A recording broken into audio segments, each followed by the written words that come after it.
આજે ગુજરાતના તમામ જિલ્લાઓમાં ગાજવીજ સાથે વરસાદની આગાહી છે। હાલમાં અરબ સાગરના ભાગોમાં અને ખાસ કરીને સૌરાષ્ટ્ર કચ્છના ભાગોમાં સાયક્લોનિક સર્ક્યુલેશન સક્રિય થયું છે।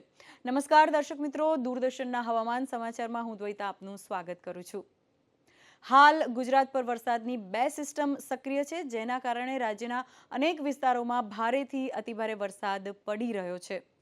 હવામાન વિભાગના જણાવ્યા અનુસાર ગુજરાતમાં 7 દિવસ તમામ જિલ્લાઓમાં હળવાથી સામાન્ય વરસાદની આગાહી કરવામાં આવી છે અને રાજ્યમાં 2 દિવસ ગાજવીજ સાથે વરસાદ થવાની શક્યતા છે। હવામાન વિભાગના જણાવ્યા મુજબ આજે રાજ્યના તમામ જિલ્લાઓમાં મોટે ભાગે ગાજવીજ સાથે વરસાદની શક્યતા છે।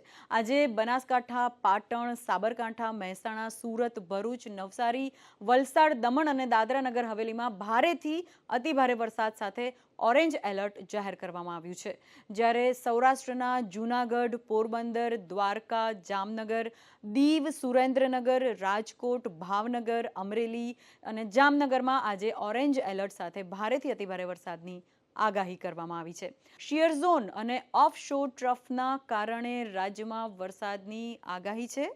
વિવિધ સિસ્ટમ સક્રિય થતા સમગ્ર ગુજરાત રાજ્યમાં અતિભારે વરસાદ સાથે ઓરેન્જ એલર્ટ જાહેર કરવામાં આવ્યું છે।